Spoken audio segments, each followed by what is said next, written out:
I'll hand it over to you. Thanks, Thank you. Hi, family. My name is Gil. I am an addict. Thank you. Thank God I'm clean today. Boy, oh boy, oh boy, what a reading. I mean, there's so much information in there. It's one of our foundation steps. We call it the beginning. You know, they say if you stay in the beginning, you don't have to go back to it. You know, we have 12 steps. Last week someone shared here on the 12th step. You know, that's not the culmination and the end of, you've recovered. I think I don't get cured, only hams get cured. I'm an addict. You know, I went to bed last night, a recovering addict, because I had a pretty successful day and I didn't use. And I practiced some spiritual principles, and I woke up this morning a potential maniac.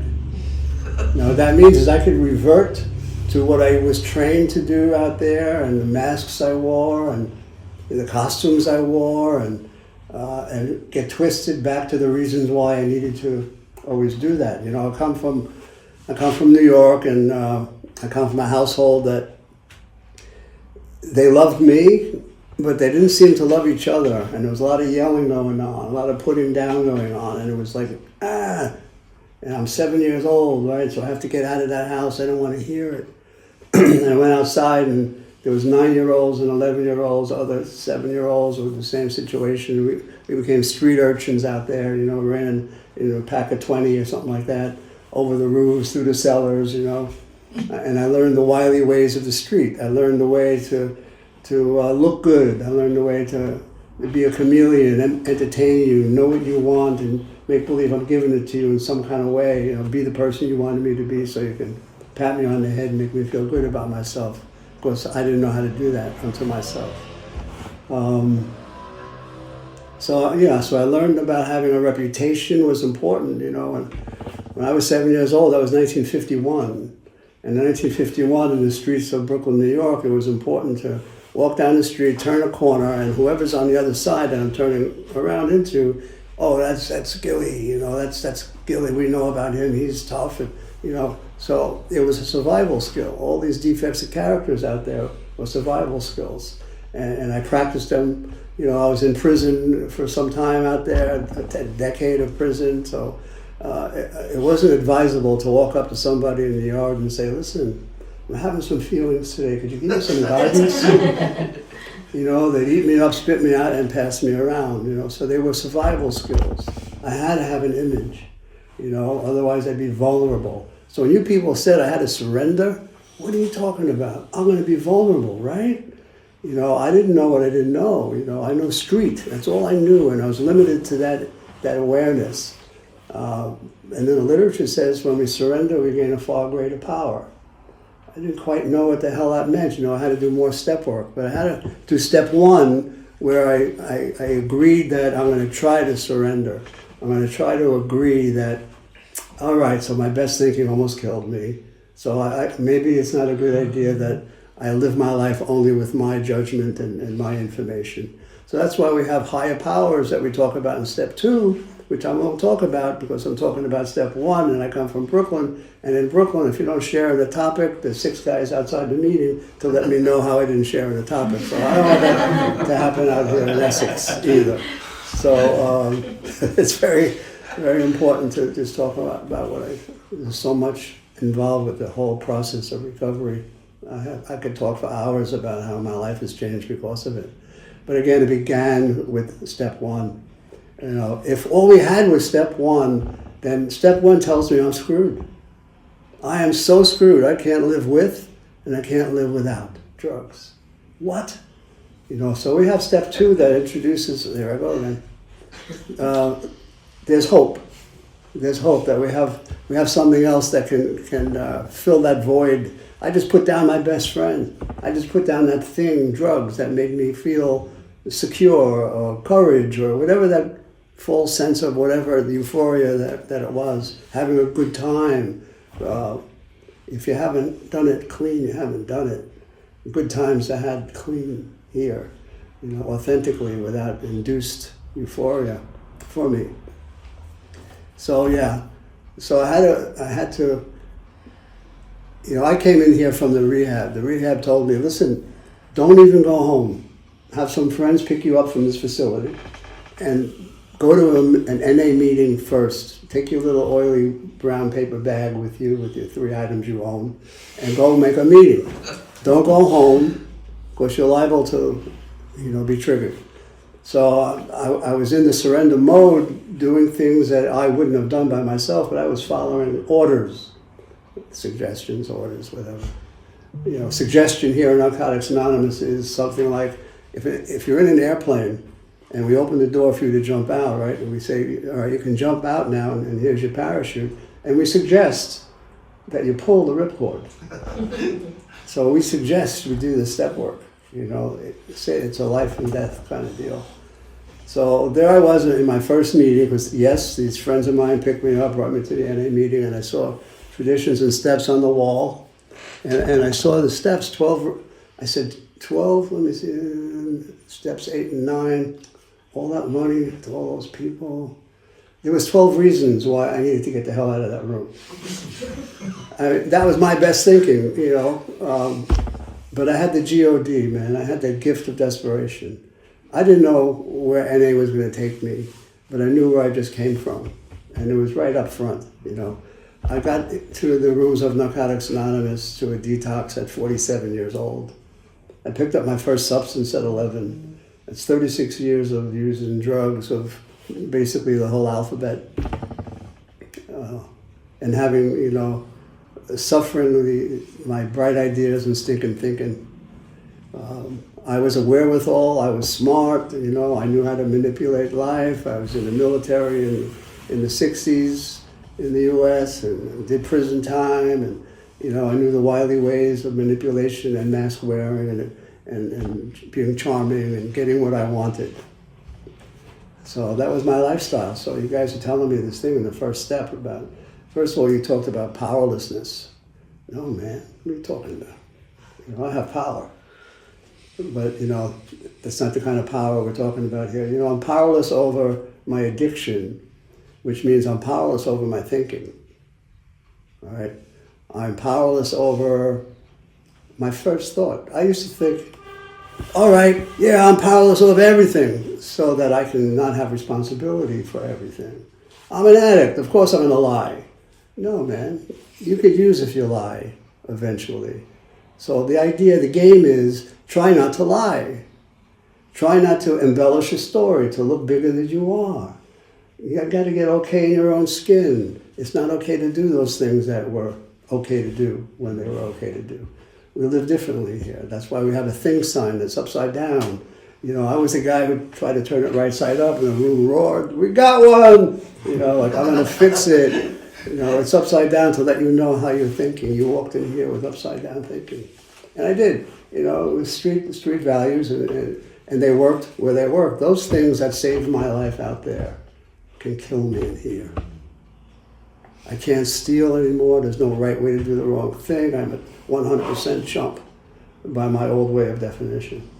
I remember the first time, I had less than 90 days, and you guys are telling me the spiritual principle of the first step is honesty. And honesty means you got to tell the truth. You got to give back money at the cash register, and you got to maybe try to find what your real motives are, different levels of honesty. So there I was on the 90 days, and I got a gift. This was the gift. I'm walking around, I'm a self-serving addict, self-centered, center of the universe. I walked into this shop, and I gave this girl behind the counter, the cash register person, $5 for what I bought. She gave me back change of a 20. I said, "Thank you, God. And it works. I don't have a job, I'm hungry. Thank you." So the God of NA just gave me $15. I told myself. The disease of addiction is, in the first step, we talk about disease of denial, right? More than a river in Egypt. I have rational lies. Here I am hungry, so the higher power of NA gave me money. And 2 blocks down, something in me said, some of those guys would say that you just stole. And I said, wait a second, what do you mean? I stopped. And I'm talking to myself now. What do you mean? Well, you know, maybe that girl behind the cash register has to make it up out of her own pocket at the end of the day. And I went, oh, crap. I said, what if she's a single mom? I said, oh, damn. That was my first chump move. Because I went back. And it wasn't okay to keep that $15. It was no longer a gift. It was what it was. The reality was it was theft. Something I didn't earn. It's not my money. I'm not supposed to eat behind it. You know, if I'd be hungry, I'd be a better NA member and a better man, not a little boy stamping his king baby foot saying, I want that. So therefore it's mine. So I went back, and sure enough, she would have to have taken it out of her pocket. She wasn't a single mom. But the fact that I brought it back, and every step I was taking, I said, Gil, you're a chump, you're a sucker. You know, you got 15, man, why you got it now, next time give back the money, you know. Right? That's what we do. Rational lies. So that's the day I attribute to joining the human race. That was a big freaking move. It touches something in me because it was so important to buy into what you guys were selling me. You know, no longer the right way to do the wrong thing. What the hell is that, man? You know, but I was just afraid of using. I wasn't looking to build a character, you know, or be spiritual. You know, I had a couple of months clean, man. What do I know? I'm still fronting. I'm still fitting in. I'm still doing step work, not to grow in any kind of spiritual way, but to be part of so that, you know, I'll be the best NA member my sponsor has and all the wrong intention stuff, but doing the work anyway. It doesn't matter why we do this as long as we get to do it. These are seeds that get planted, and along the way, a higher power can water these seeds if you get the seeds to be watered. So we give information, like there's so much information in the first step. Unmanageability, I'd never heard that word before. You know, so they told me to look it up in the dictionary. And that's what I did. I looked it up in the dictionary. I found out. And they also suggested I look up in the dictionary words I think I know the answers to. And I get to see it from a different perspective. How much time do I have? About 8 minutes. Okay. I got to do this, it seems. So I come from this place where we wear masks and stuff like that, and this is a story that really happened. I'm hanging out with these kids outside, and I'm at this time I'm 9 years old. No, I'm 11 years old. I'm 11 years old, and I'm hanging out with 13-year-olds, and they're very impressive to me. I like the way they comb their hair, so I comb my hair the way they did. I like how they walked, so I would walk in a certain hip kind of way. The way they talked and the way they smoked a cigarette really blew me out of the water. You know, like they were James Dean. They were these really slick, cool guys. And the way they smoked a cigarette, and of course I'm 11, so I'm not smoking yet until I make a decision. I want to be impressive to the other 11-year-olds, so I'm going to learn how to look cool like they do. So I made a master plan. I'm going to steal 2 cigarettes out of my mother's pocketbook, and I'm going to go learn how to look cool. I'm going to learn how to smoke and inhale, and that was the plan. So the plan told me, because I followed whatever my head told me, because they were good ideas. Go get those cigarettes and go climb that fence over there and learn, you know, straddle the fence on the top of the parking lot and learn how to smoke a cigarette. Why that was a good idea, I don't know. It put me out in the view of everybody. I wasn't even hiding in the cellar. So there I was, and they told me to do that, so I did that. So I climbed to the top of the fence, I straddled the fence, I lit the cigarette, I started coughing, got dizzy, and I fell down the fence, the chicken wire, cut my inside of my arms, and I'm laying in a heap bleeding. And I'm looking up at the 15 feet I just fell. A different 11-year-old kid would have got up and said, gee, that didn't work. But I had a primary purpose, and I had blinders on. I needed to be cool. Everything depended on me learning how to be cool. So what did I do, right? I didn't have enough sense to like light up a second cigarette on solid ground. I went back up the fence. It told me to do that. Who am I to say no to my thoughts? Whew, wow. So I climbed up the fence and, yeah, I lit up a cigarette, I got dizzy, and I held on this time. I knew to hold on so I wouldn't fall. I knew that much. So I learned how to look cool, ultimately. I learned how to inhale, and I became cool. And I use that word cool a lot. And I spent the rest of my life spending a lot of money to buy a lot of things I never needed to impress a lot of people I never really liked. So I could look cool. And that's it, with this word unmanageability. I used to, the guy who told me to look up in the dictionary, he said, you know, Bill, every time I say something, you punctuate it with cool. Yeah, that's cool. Cool, man. Cool. He said, why don't you look up the word cool? So I went to look up the word cool. You know what it says? Not too hot. I spent my whole life trying to be not too hot. I got plagued by the disease of addiction. So I learned something. A little humility, right? Yeah. So that's a real story. So no, I'm not trying to be cool anymore, man. I'm just trying to be real. You know, so I needed to surrender to the fact that that's who I was. I'm a liar, a cheat, a manipulator, and I'm all those things because I'm not enough. Except I couldn't admit those words to myself. It was just a sense of I'm not enough. You know, I come from lack. I need to be like him. The way he makes tea is better than the way I make tea. So I got to be him. And I wasn't allowing myself to be me because I didn't know what the hell that was. So, yeah, these books on step one give me information that is the basis, foundation for all the other steps. I mean, just look at the word surrender, all right? When I realized that I needed to surrender to the fact that I don't think well, actually I'm a little insane. I have a mental problem. You know, I have an ego problem. My ego is not my amigo. You know, and I could listen to the liar. I could be sponsored by the man who almost killed me. I walked in here, I walked into the detox. I walked in without shoes. I'm 47 years old. I just finished smoking up my business. I was taking home $3,000 and $4,000 a week take-home pay in my little optical shop until I lit up the crack cocaine. And then 4 years later, my whole life fit into that glass tube. And so did my health. And I walked into the detox without shoes on because I had cellulitis. I had 5 nails on 2 big stubs. I didn't have discernible toes. I had peripheral neuropathy in my hands and my feet were numb and in pain at the same time. I had spinal stenosis. I was walking funny and in pain. I had hepatitis A, B, C. If they had an L, I would have had an L. I had a sugar level of 850. The doctor said, man, it's really good you got here. You had 2 weeks to a month to live. You're dying, your organs are shutting down. And I was having a party, if you ask me. Denial. I was having a party, I would have passed a polygraph test. I lost my business. I became, in New York, we call it a cattle rustler. That means I went to the local market and stole their meat, you know, those packs of meat.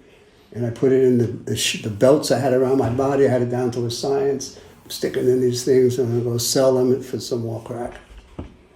I didn't cook one of them for me. They were T-bone steaks, filet mignons, porterhouse steaks. I was stealing Twinkies and Dr. Pepper for me. And that's why I walked in that detox, you know, in that kind of condition I was in. For 4 years, I was just doing sugar, if I did anything, you know, staying up for 5 days, passing out, not going to sleep, not waking up, coming to, you know. I lived like an animal. I thought I had it going on. I had 3 women living in my house with me, turning tricks. So I was hip, slick, and cool. I was Papi Chulo, and, you know, I got it going on. You chumps are going to work every day. And I really bought into it while I'm walking in the street without shoes, thinking there's nothing wrong with that. Wow. The disease of denial. Then it talks about reservations in the first step also. A reservation is like, I got 1 foot here and 1 foot out, because if this happens, then there's nothing in the world that will help me stay clean behind the death of that, the diagnosis of this, or the disease of addiction fights for its life. Especially when you're defenseless, when you haven't done some step work, where you haven't been introduced to how you think, step 6 and 7. So, where was I? That's the thing about aging and recovery, you know. In one moment, did you give me a signal? Yeah. You did. Thanks. Don't do it from behind me. I can't. I appreciate it. I forgot where I was going with it, but it doesn't much matter. Reservations, yeah. There's information in this step one with the different sections that tell us about ourselves so that we can be armed from the disease of addiction. That comes to me in my first voice. The first voice that comes, that's all day long. That's why I say I woke up like a potential maniac. It's gonna, if I don't do in the morning what worked for me yesterday, I could be, in a second, I can go right to road rage, I can go back to entitlement, I can go back to wanting to be a big shot, you know, and attention seeking and all that other good stuff that really are the source of my pain and misery now. Those defects of character, you know. It's when I do a good job at the end of the day, and I know I did, that I feel accomplished. And any time that I was just talking to Ian on the way up, we had a nice chat, you know, a nice time together, and I was talking about how when the disease is on me, the first thing I do is I take note that, because I know where I'm going. If I feel that thing in my gut, anger at somebody, resentment at somebody, judgmentalism against somebody, separates me. The disease of addiction is separation, and recovery is connection. So that's why instead of judging somebody, I encourage somebody. I'm connected. You're me, man. I'm you. That's you. What I'm judging you for, man, that's me on another day. What the hell am I talking about? I'm not better than. You know, we're all brothers and sisters here doing the same thing, trying to save our own lives, you know. It doesn't happen individually. We could do this together. I know it. I'm looking at my life beyond my wildest dreams. You know, I wasn't practicing being a chump. I was practicing being a man, not a little boy with entitlements. You know, and I get to help other people. All the things in my life that happened, you know, I've got a lot of health issues going on, and I had triple bypass. I have 11 stents, pacemaker, defibrillator. I don't have any circulation in my feet. If it gets cut, I get amputated. And I'm walking around high as a kite. What's that about? I'm so happy, joyous, and free, you know. So what I wanted to say was that when I start to feel that thing in the gut of anger or judgment or anything that I don't belong in, I get to say, thank you, God, for this opportunity. I need to recognize an opportunity to be better than what I'm feeling in the moment. So when we surrender, we gain a far greater power, means that. When I surrender to the fact that I think crazy, and I recognize, it's crazy time, and I say no to it, I had better have a response to that second thought, to that first thought, with a recovery kind of thought. I'm told that we have 60 to 70,000 thoughts a day. You know what it means? It means I'm under attack 60 or 70,000 times a day, square business. The first thought is always sick, man. The first thought is always ego. The first thought is always lack. You know, I'm not well. I'm practicing being better. I'm not honest. I practice honesty. I'm not humble. I practice humility. I'm not cured. Only hams get cured. You know, so I'm a guy here practicing recovery, one thought at a time, 1 hour at a time, one response to what could be insane at a time. And that's called freedom from self. And the 12 steps give me the tools to achieve that in the moment. God.